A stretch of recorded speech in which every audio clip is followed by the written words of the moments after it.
Hello, everybody. How's it going? Ready to keep changing up the room every time.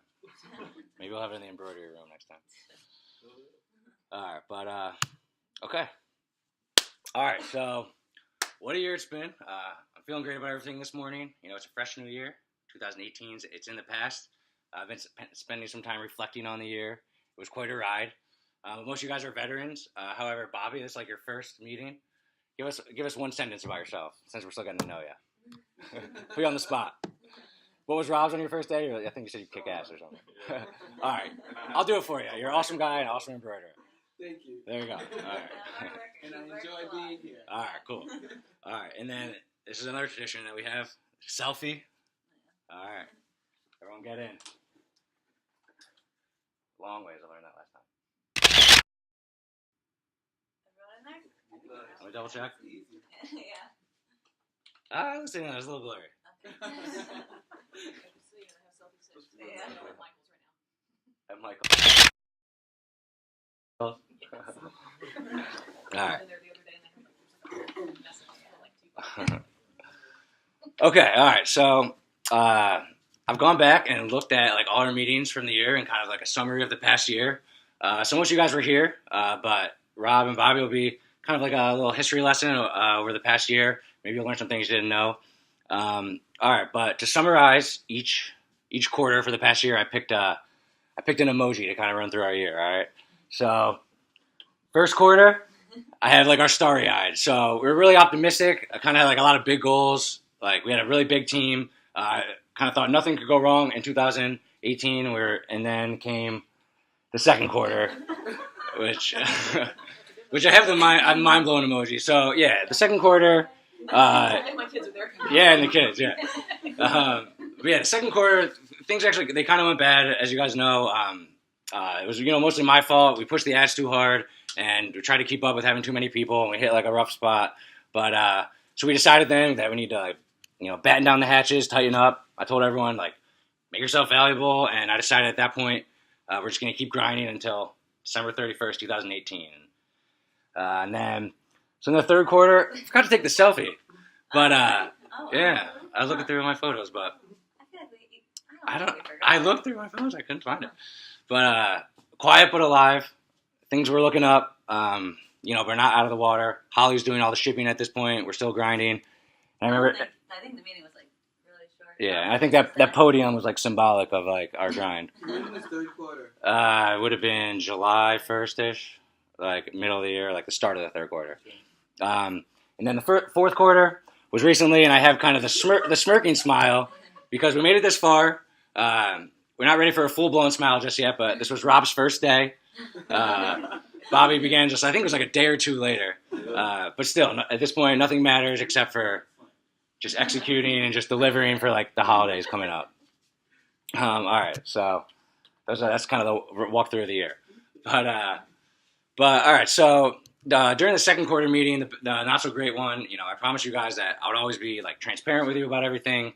I was honest that we were going through a rough time earlier in the year, and I'm being equally as transparent right now when I say that we are in such an amazing position compared to where we were last year.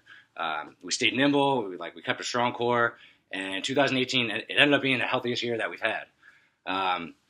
So despite the successful turnaround, my demeanor is going to remain the same. Never get too high, never get too low, no matter what. But I do want you guys to know, 2018 it was an amazing year, and we're in the best position we've ever been in. So my emoji for the first quarter of this year, smiley face.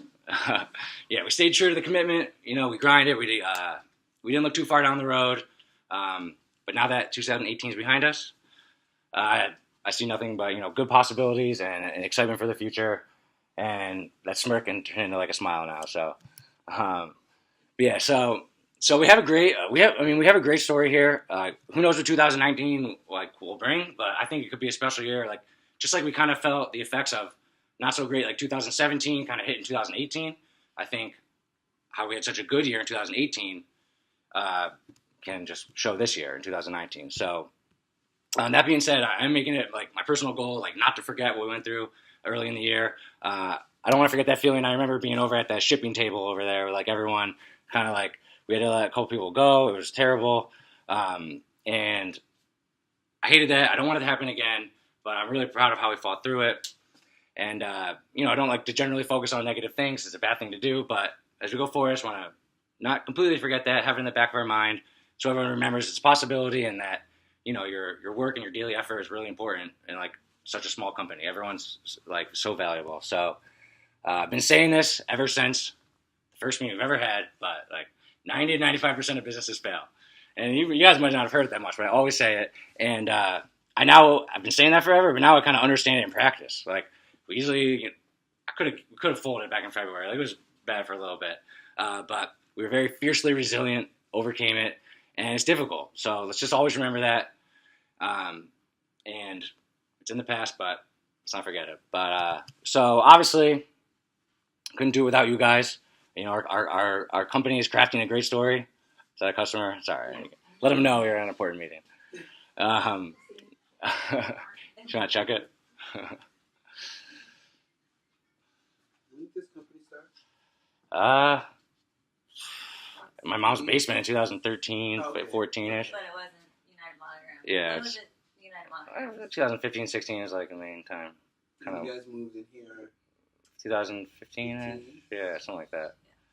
So I'm waiting for Holly. She took the call. All right. Just talk slow. All right. But Customers are important. what? Customers are Yeah, we're gonna get to that. But yeah, we're crafting a great story. I want you guys all to be excited that you're part of it. You know, and I tape these. I'm taping this. I think it's cool, kind of to document our business and the selfies. It's cool to look back on, and I want to do more of that in 2019. I've had the idea. I mean, Rich, I talked about it with you. Maybe if we get someone else on the sales team, someone coming around like documenting some footage and putting like a video together. But you know, I've had that idea. I thought it'd be cool. But that's just a thought for now. But you know, we're a young company. This is unique and special that we're doing this. All of us. It's just us taking on the world. So, and obviously there'd be, you know, no company, no story without you guys. And I appreciate you all so much. And I want Holly to hear that. That's how dedicated she is. Talk slower. But yeah, each of you guys have such great work ethic. You're so reliable, and it's a pleasure to work with you and take on the world with you guys. We have well over 100,000 customers across the country, and just this small group of people to handle all the details of satisfying like all those customers. Like we've had a lot of customers, and I won't take you guys for granted. And I'm gonna meet with you all individually. We do that every quarter. Like we have this meeting, and then meet with everyone individually too.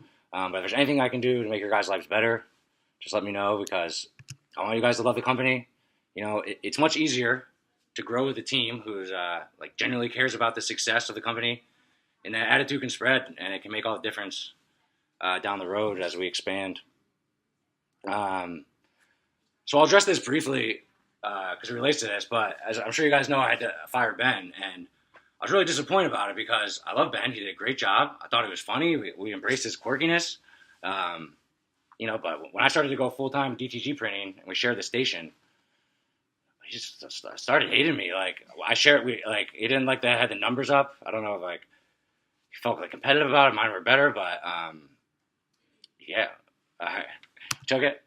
All right. We said I appreciate everybody.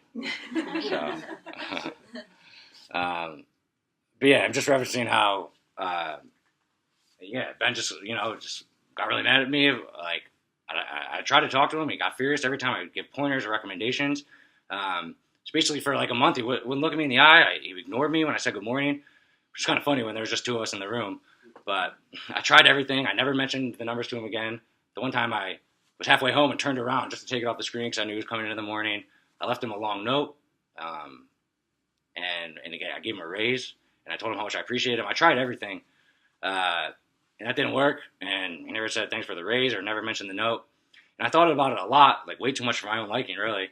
And I decided it's just it's not worth it having someone around who just hates being here, and that's the attitude is important, and especially with it, like with this meeting coming up. But all I can do, the reason I bring this up is I promise that I will always respect you guys no matter what. Like, I'll do everything I can. I'll make adjustments. Like, I want all my employees to love being here, and I do the best I can for what the job is. And I'll always show you guys respect. But we do have a new printer starting Monday. This girl, Sydney. Actually, I had like 3 or 4 really good interviews, and she was the best one. And I'm really, Give her a call. yeah, give her a call. She's coming in Monday, 9 o'clock. She's really excited about it. But yeah, and I truly wish Ben success and happiness from the bottom of my heart. Like, I really do. So yeah, you guys are all amazing, and a good attitude is very important as we continue to grow. But all right, so let's talk about expectations for 2019 each division. So we have 2 divisions, you know, sales and operations. And I'll show you guys like some of the like sales numbers in a little bit. But right now our sales team's really like been doing a great job. I mean, everyone kind of relates to sales a little bit because the customers see the products and everything, but I'm always watching the ads and adjusting everything all the time. You know, Shelby, amazing with like your marketing images and the emails, and Rachel with like the products and all the pictures. Like, we've been doing a really good job with that for just like a couple people, and it would be cool and interesting to maybe expand like our sales team going into later in the year maybe. But right now, the main focus is going to be like on operations. So yeah, obviously we're all the operations. Like I said, I missed this one, Holly, but like I said, like we have like 100,000 customers across the country, and like just us are like satisfying all the needs of that. And like obviously we're all a hand in operations. But it was really glaring to me during the holidays. Yeah, we could have had like thousands of more orders, honestly, but we couldn't handle the production, and it wasn't because we weren't working our asses off, because we were. So, and again, I couldn't be happier with how the year ended up. But that's one thing I'm going to be trying to improve our processes. Is one of my most immediate goals right now. So, so for operations, still like one thing we started doing last year was tracking the hourly averages, and it's one of the best things we ever did. As we grow, this is going to only be more important for like decision making. Speaking of that, Rob and Anna-Leigh, you guys both hit the bonus for last month. So you got it. And Bob, you had it the month before, you know. So you guys are all doing a great job with it. So yeah, you two will get the bonus for December. And yeah, these numbers, like they're really important to me. They really help like make decisions and stuff. So just a quick general note about it. You know, I made it easy for everyone. Just input your information. All you have to do is punch it in on your phone, you know, and put the number in at the end of the day. And that's it, you know. And like, I'm not like, that one thing I'm very serious about. I'm very serious about it. Like, I'm not very chill about the numbers. It's not like an approximation. Like, I just want to have that in there. Like, and like, if I see one missing at the end of the day, I'm also just like a little offended, even like in a way. Like, just it's all right. I think ignore them. Stay for the meeting. Yeah. But I just want, yeah. But overall, it's not a huge. I mean, it is a huge thing. I'm being nice, but like, it's just let's text me immediately if you miss a punch or something, you know. And if I text you at the end of the day, I'll be annoyed, and I'm sure you don't want to hear from me at the end of the day asking you about that. So it's just like a lose-lose situation. So just note for operations, these numbers have been so good for making decisions and everything. So let's just make the clock-ins and the punches and the numbers just like breathing, something you do without thinking. So yeah, just a small note on that. And then actually, the next thing for operations. So I want everyone to do me a favor. And when I say this next thing, everyone just like roll your eyes at me, all right? Because I've been saying this forever. But I'm really working on this like file automation. Roll them. No, because I mean, some of you know more than others, but I've been talking about it for a while. And we've made progress, and I'm still serious about it. And it's going like better, and we're making progress on it. But I'm working hard on it. It's hard. But so the next vision for the operations would be to have all of the DTG and embroidery files automatically generated and stored right when they're made. That would be amazing. You literally spent all the many hours you worked making the files. Like, if we could have that part automated, that would be huge. So this would save workflow so much time. You know, it could lead to hiring someone laying out or something. I'm not exactly 100% sure, but it'll be so much better. And that's the next thing on the horizon that could kind of shake up the way we do operations, especially for you two. But when the time comes, just be prepared and the mindset for changes. And it could affect like there's a way we could set it up where like you can scan it and it'll go scan the paper for the order and it'll go like right into the embroidery machine. Like, so just stuff like that. Like, there could be changes coming, and just in general, being prepared for change is like a good mindset.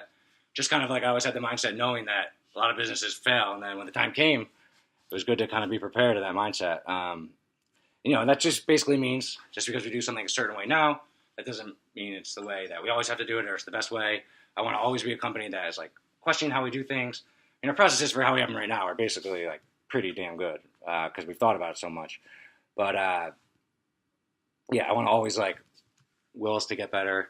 And yeah, so improving the operations is my first big thing for 2018. And hopefully by the second quarter meeting, 3 months from now, we can have some updates on this. So you guys will hold me accountable. All right, so yeah, operations. Keep doing a great job we're doing, and that could be something that changes in the first half of the year, and I hope so. I'm going to keep working on it. So if I don't have any updates by the second quarter, I want you guys to like yell at me or something. All right, so sales division. So I have just like a chart of like our sales from the beginning. I guess, yeah, like 2013, you were asking about it when we started. Like, so this is just like top line revenue numbers, just like, you know, we're growing every year. Like, and last year was just so much better than any other year on the bottom line too. From all that stuff we went through, we really like learned a lot, and we're a lot better off from it. But yeah, and then another sales related topic is one thing we did really well when our backs were against the wall was deciding to, you know, really stick with United Monograms. One of the meetings I talked about how we have like multiple brands and everything, and we do, and things could adjust in the future. But you know, I've said it before, the monogram business, we really found something amazing. Like monograms, like looking into the future, like it's kind of Amazon proof in a way. Like Amazon just can't ruin our business because of the level of customization. It's not something that like can go out of style like a Live Strong band because like we can always just add monograms to like trends and everything. And there's still plenty of room for growth. They're really only popular like in the South. And you know, in changing world, they're cool because I can only see them becoming more popular. It's an easy way for girls to like, you know, like dress with like, it's kind of like confidence and like individualism and unique. And we really have a good niche here with the monograms, and I want to be the number one monogram company. I already say we are, but you know, we'll away for it. But I can tell Marley Lilly that I've talked about them before. They're in Greenville. They're a really good monogram company. I think they have like 200, 300 employees. I've been watching it. We watch them, and I think they're getting a little lazy. They won't shut up about those duck boots.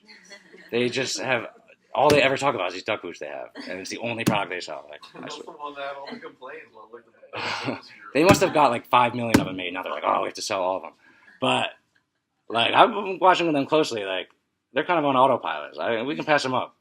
But all right, so our customers are everything. Let's talk about our customers a little bit. So all right, so we have these slides here, just pictures of our customers wearing stuff. I don't know if we get to see it enough. Like Shelby made it all fancy, of course. I asked her to do it. It's just on my phone, on my computer. It looks better than I could do. Yeah. But so I'm just gonna scroll through some of these. Like, it's cool to see. And if you ever go to our Instagram and just go to like the tagged section where you see everyone that tags us, there's so many pictures of people wearing this stuff. Like, A lot of the caffeine queen selfies on there. yeah, that one was popular. But it's cool to see. So cool. Right? Like you don't think about it as much. Yeah. Like and maybe even after this, on the Instagram, there's like so many. Just go through the tag pictures of everyone wearing everything. There's like a Christmas. That product was great. Both departments were involved. Yeah. And That's not our monogram, is it? We don't do. No, not on that one. Yeah. So, I don't know. But so yeah, so yeah, our customers are so important. So and I mentioned this before in one of the meetings, but we don't see them. And I think it would be like a really different environment if like our business and customers like came in and we saw them, you know. And so first of all, this applies to everybody except for Holly, who does an amazing job dealing with the customers and talking to them. Like if any of us mess up, you have to take the heat of it. So I appreciate that very much. You do an amazing job with the customers. But yeah, I mean, like, you know, if we're working at like an ice cream place or if you're a sandwich artist, like Shelby used to be at Subway, you know, they're right in front of you. And, you know, if you mess up something on the sandwich, like they see you and like, it's just, it's different when, like, when they're customers and when you see them. But it's just cool to know and remember that we have a lot of happy smiles on the other end of what we do. Right, but it's been quite a year. I know how hard everyone's worked. I've worked pretty damn hard myself, and it's easy for me though to be motivated when I just love what we're doing here. It's awesome to see so many happy customers. It's exciting to overcome challenges. It's really invigorating to see like where we were, where we are now, and then like dream about where we could be in the future. So going into 2019, I just want everyone to take pride and effort in the company, your work, and doing your part, and making this the best year we've ever had.